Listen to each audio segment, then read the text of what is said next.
Alright, good news everybody. I now have two working CD204s. Now you may remember, I once found a silver Philips model CD204 from 1984 at the dump.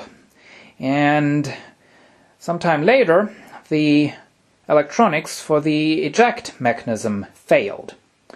And now back then, I managed to find this black CD204 at a flea market, and I simply went ahead and swapped the circuit boards for the eject mechanism, so I ended up with a working silver CD204 and a broken black CD204.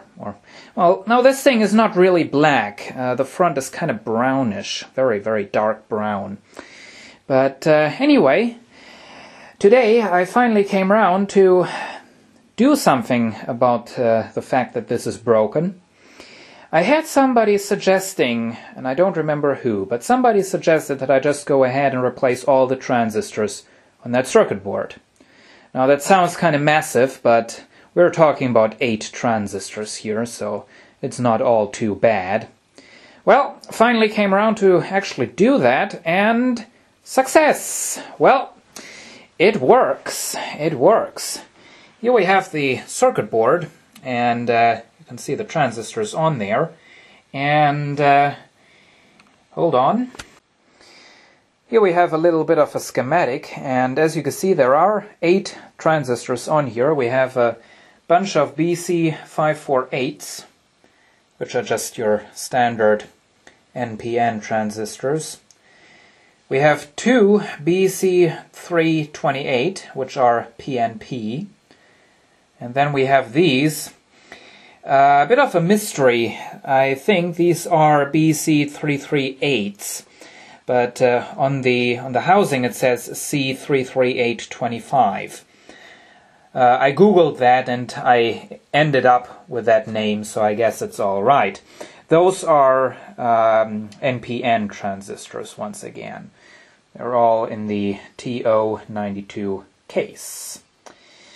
Well, I went ahead and had a look into my parts bin. Of course, the BC548 was in stock. And surprise, surprise, I even had these, the BC328s, twice. So that was not a problem.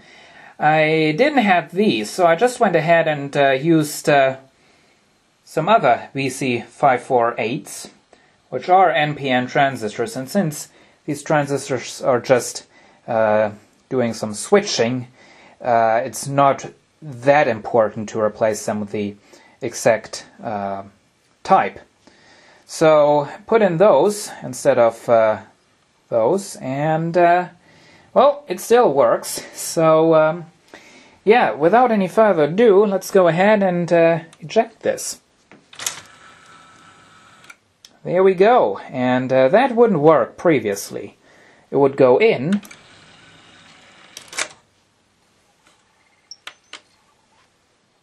but it wouldn't come out, and that's what it's doing now.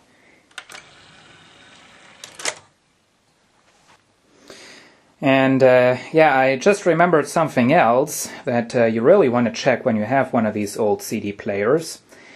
There are bad soldering joints in here, very often. We have, for example, this is one of the places where that can happen. Now, on this CD player, and also on the silver CD204 that I have, those have already been properly soldered. I guess Philips at some point noticed that their method of just putting the solder on the other side and hoping that it would come through to this side wouldn't work. But on the very early versions, they were basically just putting the solder on the other side, and they were hoping that it would come through and connect the components on this side, and that didn't work. As a matter of fact, back in the 80s, my father owned the smaller version of this, the CD104, and as far as I know, he threw it away because of those little problems. Of course, back then I was not around to take a look at that. But this one, that is all fine, so really the only thing that's left to do is to get the vacuum cleaner and give it a good cleaning. And there we are. After a bit of cleaning, as you can see, it's all back together and still working. Now, one last thing that I want to tell you. When you tighten down the screws that hold the top cover on, you really want to be careful. Don't apply any force whatsoever. That's what I did on the silver CD204. Just tighten down the screws like I usually do, and I stripped the chassis where the screws are screwed into, so they won't hold on anymore properly. So that's kind of stupid. So you really got to be careful with those screws. Now, other than that, this really is a very tough construction. I mean, the silver CD204 survived being thrown into the container at the dump, and the black CD204 survived being brought home on the back of my bike, and I guess there are some human beings out there that wouldn't survive that. So really, this is a very good construction, and there really isn't much that can break. You can end up with bad capacitors, and you can end up with bad soldering joints, but that is all. I'll give you a bit of a close-up of the front. This camera will focus on that. There it goes. It's in very good condition. May want to turn on a light here so you can actually see what's going on there. So you can see the color on the open-close button is kind of worn off, as you can hopefully see. So this thing really had a lot of use. There is the display. On the models that came out after this series, for example on the Philips CD204, they used an LED display, and that breaks as time goes by. One LED after the other goes out, and one day you'll end up not being able to read what is going on. So yeah. Anyway, that's about it for the black Philips CD204. I'm now going to set it up in my main stereo system. I'm currently using a very cheap Pioneer CD player in there, which I really don't like.